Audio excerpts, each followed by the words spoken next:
Para nós é um motivo de muita alegria estar aqui nessa noite e darmos continuidade, essa série de estudos que nós iniciamos no mês de junho e esperamos que durante todo o mês de julho possamos aí avançar em temas ligados aos atributos de Deus. E nessa noite nós vamos meditar sobre o tema a ira do Senhor. Eu sei que em nossos dias há um certo desinteresse em muitas igrejas evangélicas sobre esse tema. Mas, queridos, apesar disso, a ira de Deus é uma verdade profundamente bíblica e diz respeito ao justo descontentamento de Deus com o pecado e a sua justa retribuição aos pecadores impenitentes.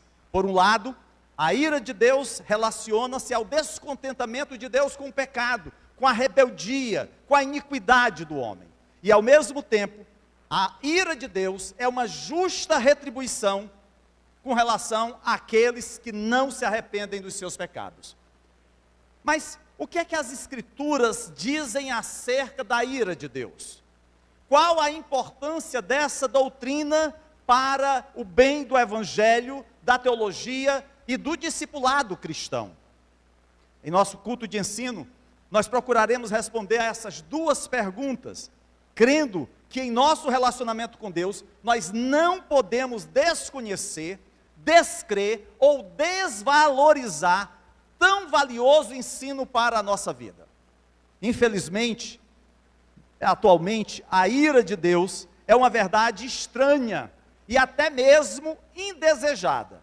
No entanto, esse é um tema que atravessa toda a Bíblia, e um cristão deve investir em conhecer esse Deus que é amor, luz e vida, mas que também é justiça, que também tem diante do pecado, diante do pecador, o seu juízo. Há um grande homem de Deus do passado, de nome Jonathan Edwards, pregador, missionário americano do século XVIII, que ele pregou um sermão que ficou conhecido mundialmente, e talvez você já tenha visto, ouvido ou lido esse sermão, porque foi depois feito publicação de um livro com esse sermão. O nome é Pecadores nas Mãos de um Deus Irado. E essa mensagem impactante que comoveu a igreja naqueles dias e durante muito tempo, ela está baseada no livro de Deuteronômio, capítulo 32, versículo 35. Diz assim a palavra de Deus: a mim pertence a vingança e a retribuição. No devido tempo, os pés deles escorregarão. O dia da sua desgraça está chegando, e o seu próprio destino se apressa sobre eles. Essa é uma fala de Moisés diante da dureza, da incredulidade de muitos gentios, das nações que não se convertiam a Deus. Em sua pregação, Jonathan Edwards ilustra a posição perigosa do perdido. Aquelas pessoas que não têm Cristo balançam sobre as chamas do inferno como uma aranha sobre uma vela. Essa e outras pregações de puritanos acenderam o avivamento de colocar a salvação no contexto da santa ira de Deus. O que Jonathan Edwards fez foi trazer a temática da ira de Deus, trazer a temática de rejeição de Deus ao pecado humano para a igreja. A igreja estava numa situação muito cômoda, acomodada. E aí Jonathan Edwards traz uma mensagem poderosa para mexer nos pilares da igreja daqueles dias, para que as pessoas pudessem olhar para si e verem as suas vidas e a necessidade de um conserto com Deus.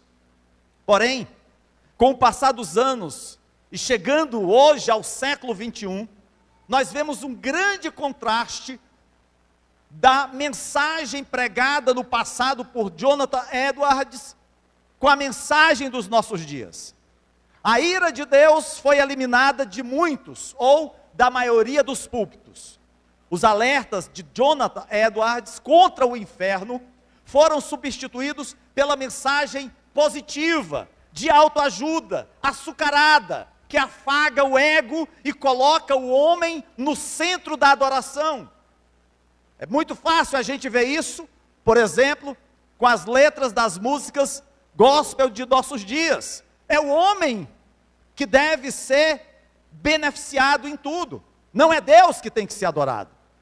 Infelizmente, esse é o tema principal. É a conquista de seguidores. É o status dos influenciadores digitais. De espaço, de sucesso pessoal e da satisfação dos desejos. Essa, muitas vezes, é a mensagem que é proferida nos nossos dias. O evangelho desses cristãos liberais apresenta um Deus sem ira, que trouxe um homem sem pecado para um reino sem julgamento, através das ministrações de um Cristo sem cruz. Essa realidade destaca o que acontece quando o amor de Deus é divorciado da sua santidade. Não há como separar esse atributo que é o amor de Deus de um outro atributo que é a santidade. Sem uma compreensão clara da ira de Deus pelo pecado, o caráter de Deus se torna disforme e o universo se inclina para os indivíduos humanos e não para Deus. Assim, a ira passa não a ser um atributo divino, recebido pelas pessoas. No entanto, o Deus da Bíblia permanece o mesmo. Como o profeta Naum, no seu livro, no capítulo 1, verso 2, declara: o Senhor é Deus zeloso e vingador.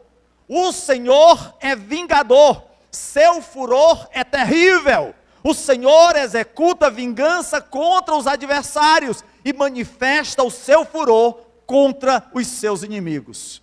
Pastor, isso tem na Bíblia? Lá no livro do profeta Naum, você vai ver o zelo de Deus pelo seu povo, o zelo de Deus pela sua igreja, e todos aqueles que se levantam contra os ungidos de Deus serão derrotados. Mas, apesar do que não é pregado nos púlpitos modernos, a Bíblia, amados, está cheia de uma linguagem descrevendo a ira de Deus. Pode ser até que muitos não gostem desse tema. E se você não gosta, eu quero lhe dizer nessa noite, à medida que a gente for tratando das passagens que encontramos na Bíblia, você vai arrancando da sua Bíblia as folhas que tratam dessa temática. E você vai perceber que a sua Bíblia vai ficar desfigurada, porque de Gênesis a Apocalipse, nós vemos Deus se revelando e revelando a sua ira contra o pecador.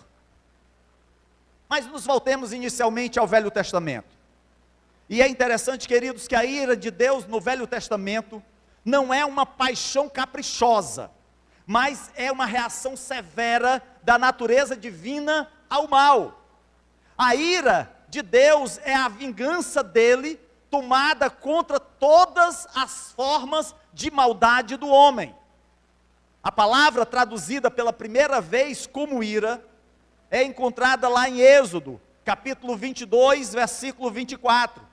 É o momento em que Deus adverte Israel acerca de maltratar os peregrinos, aqueles que estavam passando pelas terras de Israel.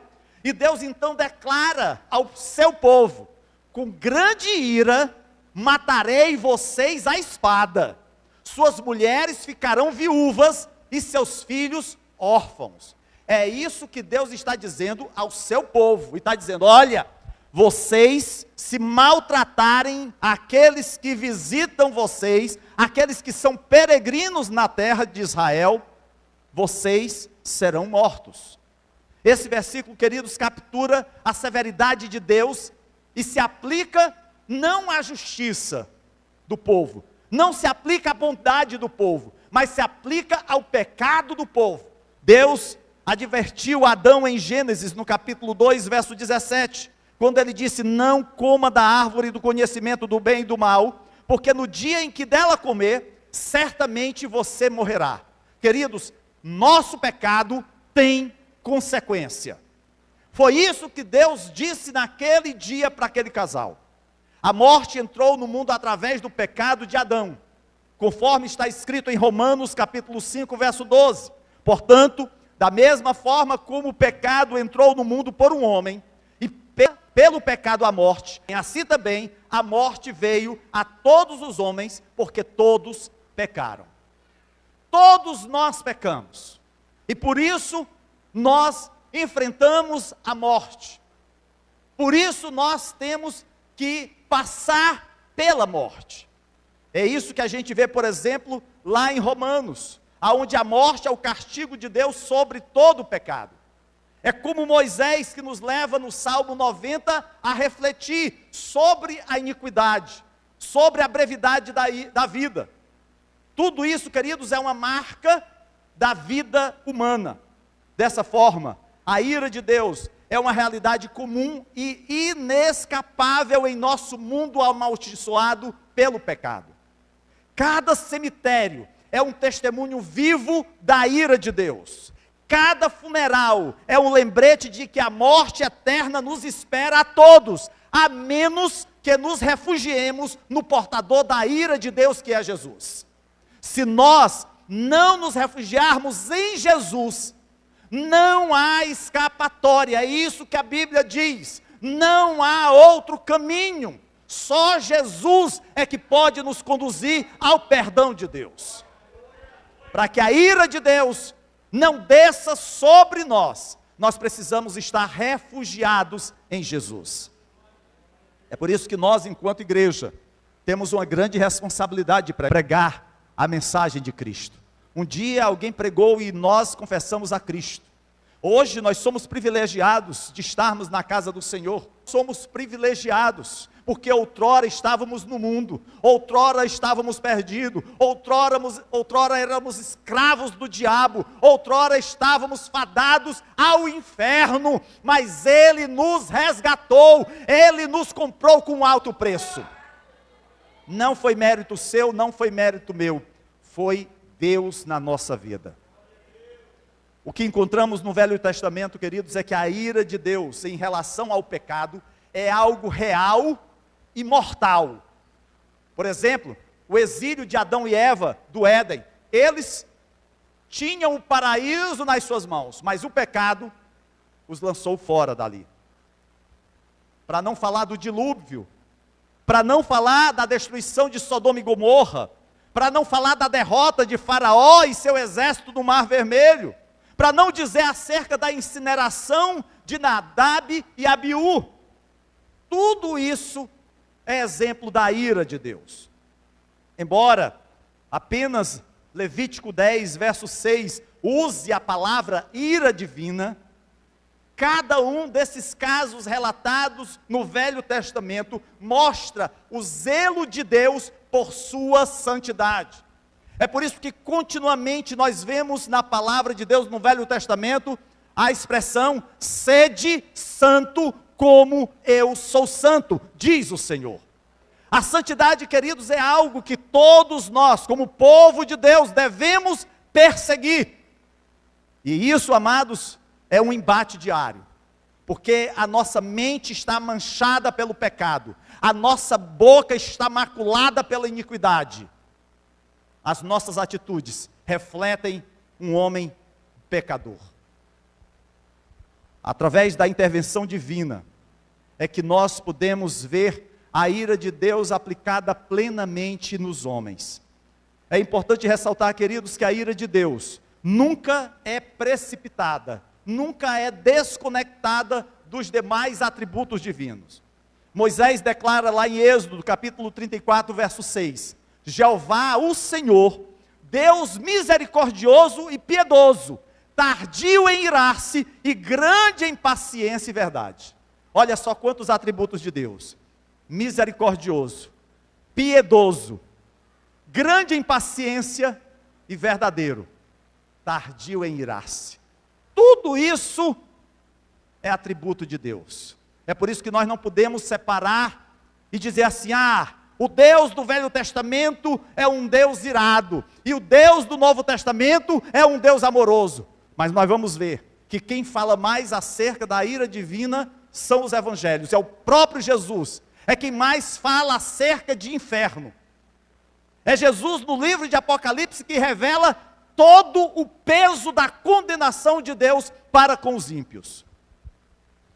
Lá em Joel capítulo 2, verso 13, a palavra de Deus diz: rasguem o coração e não as vestes, voltem-se para o Senhor, para o seu Deus, pois Ele é misericordioso e compassivo, muito paciente e cheio de amor. Esse é o Deus que nós servimos. É um Deus que não se agrada da morte do ímpio, porém, aquele que não se arrepende, aquele que não volta-se para Deus, já está condenado.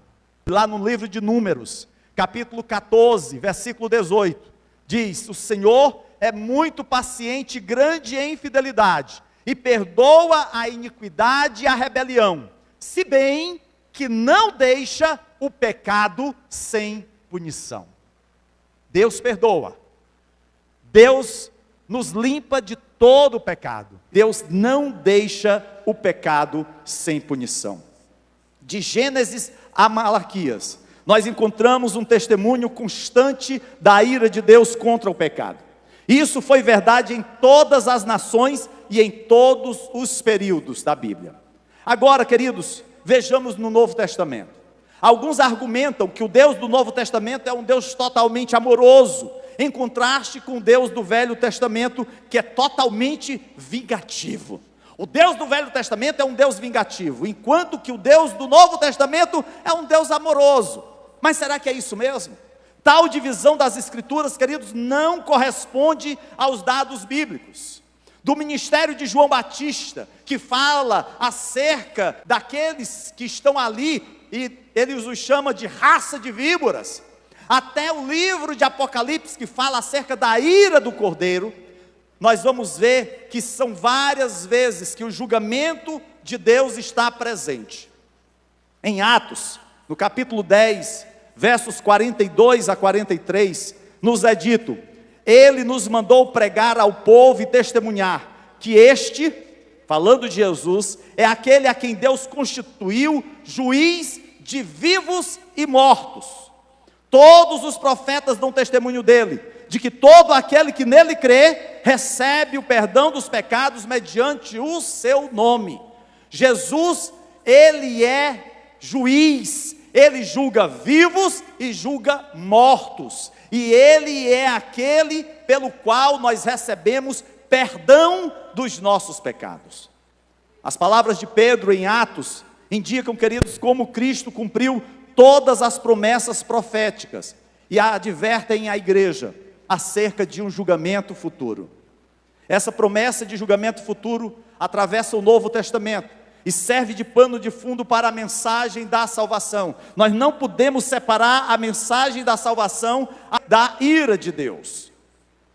Veja, Jesus veio para salvar seu povo da ira de Deus. João Batista, enquanto pregava o caminho para Messias, ele advertiu acerca da ira vindoura, conforme está lá em Lucas 3:7. João dizia às multidões que saíam para serem batizadas por eles: raça de víboras, quem lhes deu a ideia de fugir da ira que se aproxima? João não tinha meias palavras, João era curto e direto. Não vou dizer que ele era grosso, não, era direto. Ele ia logo dizendo para a multidão, as multidões afluíam para serem batizadas.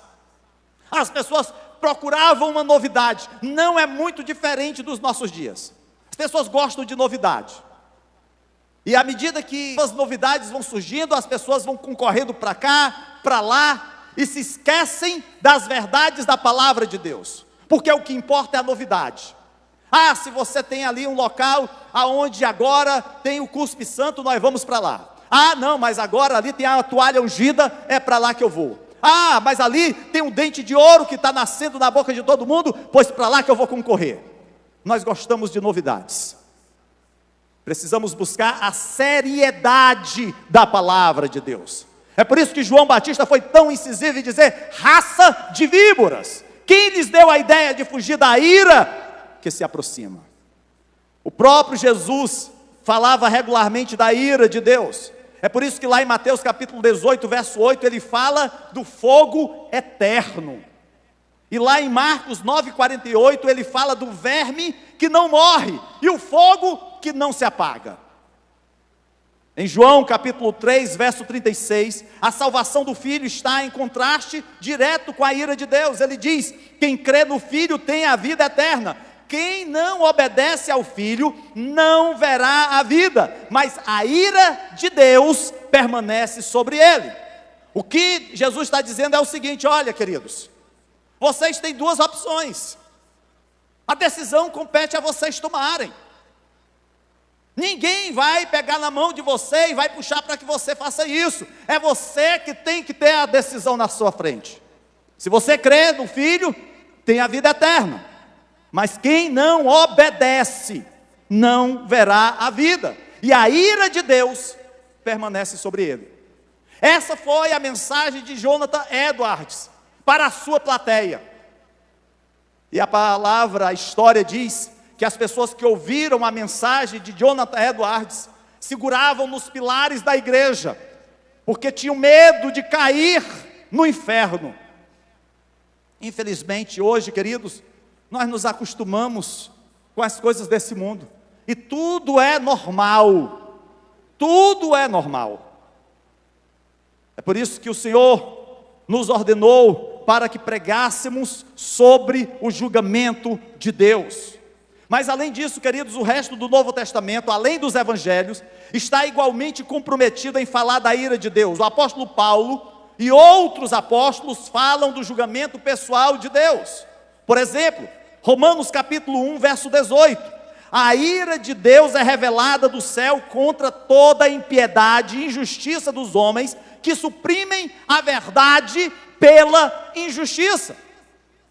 E aí, Paulo deixa bem claro que a ira de Deus é revelada do céu. Não é uma ação do homem contra o homem. É o próprio Deus que manifesta a sua ira.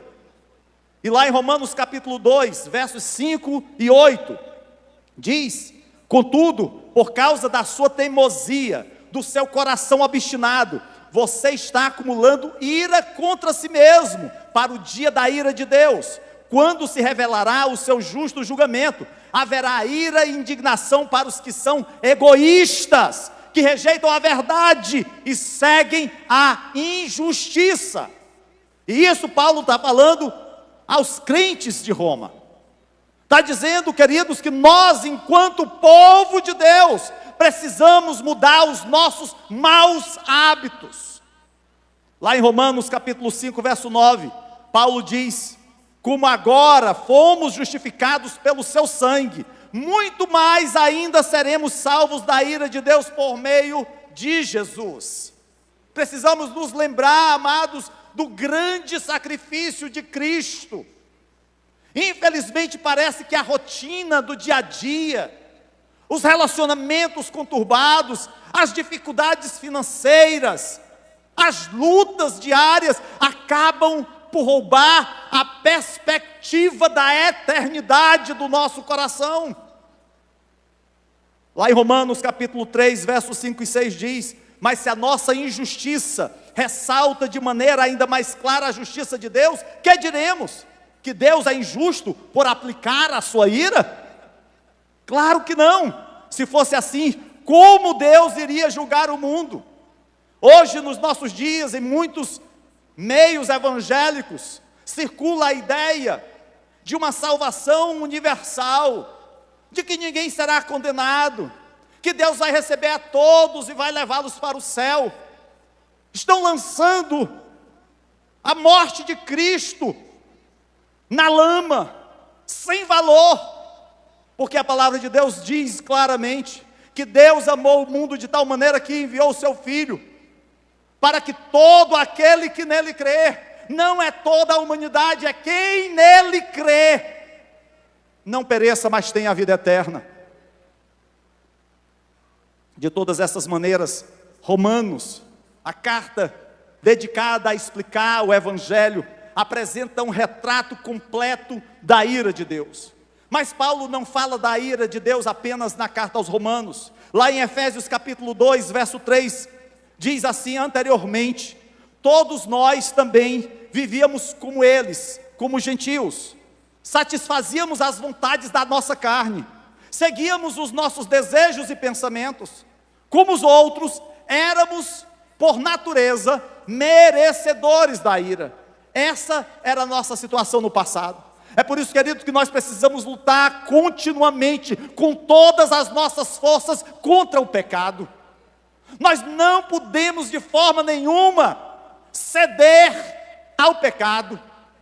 Lá em Colossenses capítulo 3, versos 5 a 7 diz: assim, façam morrer tudo o que pertence à natureza terrena de vocês: imoralidade sexual, impureza, paixão, desejos maus, ganância, que é idolatria. Às vezes a gente fala dos católicos que são idólatras, que adoram imagens, mas a ganância pelo poder, a ganância pelo dinheiro, a ganância pela fama. É por causa dessas coisas que vem a ira de Deus sobre os que vivem na desobediência, as quais vocês praticaram no passado, quando costumavam viver nelas. Paulo está dizendo: olha, irmãos, isso é coisa do passado. Não fiquem enamorados por aquilo que vocês abandonaram. Não queiram olhar para o passado com um olhar saudosista. Contemplem o que tem pela frente, aquilo que o Senhor tem preparado para a sua noiva. Precisamos, amados, nos desvencilhar de tudo aquilo que entristece o coração de Deus. Na primeira carta de Paulo aos Tessalonicenses, no capítulo 1, verso 10, é dito: esperar dos céus a seu Filho, a quem ressuscitou dos mortos, Jesus, que nos livra da ira que há de vir. A ira de Deus será derramada sobre esse mundo pecador, esse mundo que é iníquo, esse mundo cheio de maldade. E quem livra a igreja da ira divina é Jesus. Assim como o povo de Israel marcou os umbrais de suas casas com sangue do Cordeiro, você tem o selo do Cordeiro de Deus que tira o pecado do mundo. Você pertence, você é propriedade exclusiva de Deus. O autor de Hebreus, no capítulo 3, versículos 10 e 11, fala da ira de Deus, contrastando a incredulidade de Israel com a fé dos crentes da nova aliança. Diz assim: por isso, fiquei irado contra aquela geração, e disse: os seus corações estão sempre se desviando, e eles não reconheceram os meus caminhos. Assim jurei na minha ira: jamais entrarão no meu descanso. Deus está dizendo que todos aqueles que se mostram rebeldes, todos aqueles que mantêm um coração endurecido à palavra de Deus, todos aqueles que não se dobram à verdade do Evangelho, a palavra de Deus diz que jurei na minha ira: jamais entrarão no meu descanso. E lá em Apocalipse, no capítulo 6, verso 15 a 17, Deus atribui a ira dele a Jesus Cristo. É descrita como a ira do Cordeiro. Diz assim: então os reis da terra, os príncipes, os generais, os ricos, os poderosos, todos os homens, quer escravos, quer livres, esconderam-se em cavernas e entre as rochas das montanhas. Eles gritavam às montanhas e às rochas: caiam sobre nós e escondam-nos da face daquele que está sentado no trono, da ira do Cordeiro, pois chegou o grande dia da ira deles, e quem poderá suportar? O livro de Apocalipse revela, queridos, que haverá um dia em que a ira do Cordeiro, a ira do Senhor, será derramada sobre esse mundo. A igreja do Senhor não estará mais aqui. A igreja do Senhor terá sido arrebatada. Estaremos na presença do Senhor. Estaremos recebendo os nossos galardões. Estaremos participando das bodas do Cordeiro. Mas aqueles que rejeitaram a Cristo, aqueles que permanecerem nesse mundo, aqueles que passarão pela grande tribulação, vão sentir horrores da ira do Cordeiro de Deus. Ao terminar, queridos, essas passagens do Novo Testamento, nós concluímos que esse ensino acerca da ira de Deus é um ensino terrível, de tamanha gravidade, mas são tão importantes como conhecer a Jesus, como aqueles ensinamentos da obra de Jesus, dos ensinos de Jesus. Deixar de lado a ira de Deus e concentrar a atenção apenas em passagens do Evangelho, onde o amor é proclamado, é pregar um cristianismo debilitado, que não faz e não pode fazer o que Cristo veio ao mundo para fazer, ou seja, salvar os homens da ira vindoura. Falar do amor de Deus e desconectar o amor de Deus da ira do Senhor, é simplesmente, queridos, falar de Jesus e não falar da cruz. A partir desse estudo, nós estamos prontos para definir o que é a ira de Deus. A ira divina não é uma ideia pagã, atribuída indevidamente a Deus. As Escrituras não têm nada a ver com concepções pagãs de uma divindade caprichosa e vingativa, infligindo punições arbitrárias aos adoradores por suas ofensas. Aqui no Brasil, os nossos nativos, os índios, a ideia que eles tinham das divindades era o sol, a lua, a natureza. E aí, muitas vezes, nas lutas territoriais, eles prendiam outros índios de outras tribos, e eles sacrificavam aqueles índios, mas não apenas sacrificavam aos seus deuses, eles também comiam a carne daqueles índios, para que a força deles fosse absorvida por eles. Essa é uma história nossa, mas a história geral nos mostra que todos os povos, eles procuravam adorar deuses, e de tal forma que tentavam minimizar a ira dos seus deuses, que procuravam puni-los. Os astecas, os incas faziam isso. Eles lançavam aos seus deuses as pessoas em vulcões, porque eles queriam aplacar a ira dos seus deuses, pela falta de chuva, pela pouca colheita. Eram deuses vingadores, os deuses do Olimpo grego e romano. Mas o Deus da Bíblia, o Deus que se revela a Israel como grande eu sou, o Deus que se mostra como aquele que veio redimir o seu povo do seu pecado, não é um Deus vingativo. A ira de Deus nada parece com um temperamento irracional de um Deus que está a ponto a se vingar de nós, a nos chicotear. Talvez aqui alguns até tivessem essa ideia de Deus. Essa era a minha compreensão do Deus da antiga igreja que eu servia. Eu achava que eu não podia dar um passo fora do trilho, que de repente um raio cairia sobre a minha cabeça. Eu lembro que às vezes eu sonhava com Jesus, e Jesus corria atrás de mim, e eu corria com medo dele. Queridos, biblicamente falando, a ira divina, amados, é a resposta correta e justa de Deus ao pecado. Aquilo que Deus realiza na nossa vida, Ele o faz não para nos destruir, mas para que nós possamos nos aprimorar, para que nós possamos melhorar. É aquilo que Paulo fala de prosseguir para o alvo. Não adianta nadar e morrer na beira da praia, quando você tem o gozo do paraíso para usufruir. A ira de Deus, queridos, está em perfeita harmonia com todos os demais atributos divinos. A ira de Deus é a santa ação de justiça retributiva de Deus para com as pessoas cujas ações merecem condenação eterna. Aqueles que não temem a Deus, aqueles que não obedecem ao Senhor, aqueles que se rebelam contra o Senhor, terão a justa condenação. Às vezes a gente vê as pessoas dizendo assim: ah, pastor, mas e aquelas pessoas que rejeitaram a Jesus, será que não vão ter uma segunda chance depois de mortas? Queridos, toda a chance lhes foi dada, toda a chance nos é dada aqui nesse mundo. É aqui que nós temos que tomar a decisão de abraçar ou rejeitar a mensagem da cruz. A ira de Deus não é a mensagem principal do Evangelho, é bem verdade. Porém, queridos, o Evangelho bíblico não pode ser entendido sem abordar o tema da ira de Deus.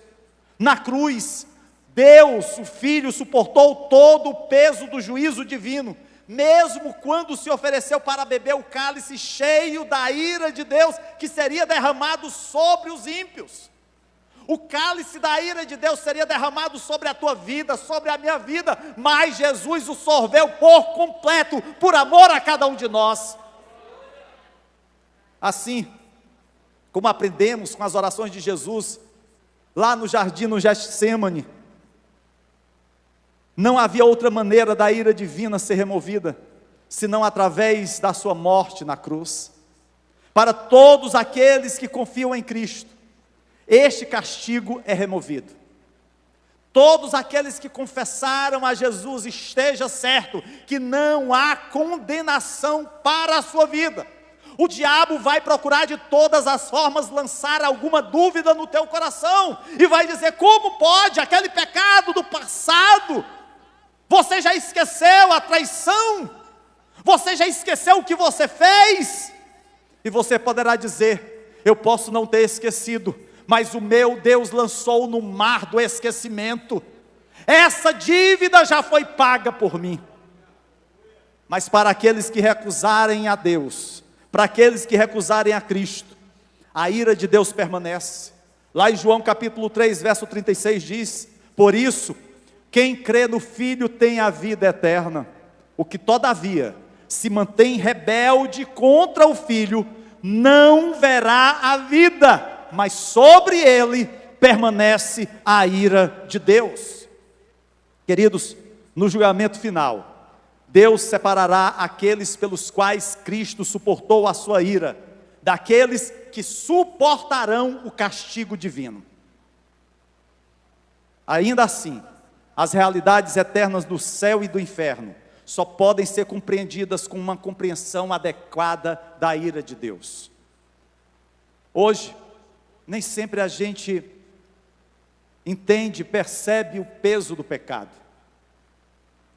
Mas Deus continuamente nos fala, querido, acerca de como devemos encarar a nossa vida de intimidade, de santidade com o Senhor. A natureza do próprio Deus e do seu amor divino revelam-se através da sua ira. Em outras palavras, o amor de Deus, queridos, é um amor puro e santo. E assim como Deus chama seu povo a odiar o mal, conforme a gente lê lá no Salmo 97, verso 10, Deus também odeia o mal, conforme lemos no Salmo 5, verso 4, que diz: pois tu não és Deus que se agrade com a iniquidade, e contigo não subsiste o mal. Deus não se agrada da iniquidade, e com ele não subsiste o mal, não há parceria. É por isso que continuamente no Novo Testamento a Bíblia fala que não pode haver união entre a luz e as trevas. O amor de Deus é definido pelo ódio ao pecado e pelo dom de seu Filho para propiciar a sua ira, conforme lemos em 1 João capítulo 4, verso 10. Nisto consiste o amor, não em que nós tenhamos amado a Deus, mas em que Ele nos amou e enviou seu Filho como propiciação pelos nossos pecados. Queridos, da mesma forma que a misericórdia divina é vista apenas em seu alívio da ira de Deus, isso quer dizer que a misericórdia de Deus, ela é lançada sobre nós, mas também nós não podemos negar que aqueles que permanecem na iniquidade, aqueles que permanecem distante de Deus, terão sobre si o derramar da ira divina. A ira de Deus, queridos, gera sabedoria e louvor, quando nós compreendemos essa verdade. No Salmo 90, Moisés encontra essa compreensão, quando ele analisa a ira de Deus. E lá em Apocalipse capítulo 19, versículos 1 e 3, João relata a fumaça do julgamento de Deus sobre os ímpios. Diz assim a palavra do Senhor: depois disso, ouvi no céu semelhante à voz de uma grande multidão que exclamava: aleluia! A salvação, a glória e o poder pertencem ao nosso Deus, pois verdadeiros e justos são os seus juízos. Ele condenou a grande prostituta que corrompia a terra com a sua prostituição. Ele cobrou dela o sangue dos seus servos. E mais uma vez a multidão exclamou: aleluia! A fumaça que dela vem sobe para todo sempre. Queridos, haverá um dia em que o mal será extirpado desse mundo, mas até lá, nós estaremos aqui para ser sal da terra e luz do mundo. Nós estaremos aqui para mostrar que assim como Deus é doador do seu amor, o mesmo Deus que apresenta o amor dele através do seu Filho que morreu na cruz, é o mesmo Deus que um dia trará julgamento, porque aquele que veio como servo, aquele que veio como ovelha, um dia vai voltar como juiz, um dia vai voltar como leão, e ele tomará o cetro nas suas mãos, e julgará todas as nações, e nós participaremos como a noiva do Cordeiro desse dia, nós estaremos com o Senhor julgando as nações. Há muitas outras coisas a tratar acerca dessa temática, mas o que nós queremos enfatizar aqui nessa noite, é que a ira de Deus é a justa retribuição ao pecado do homem.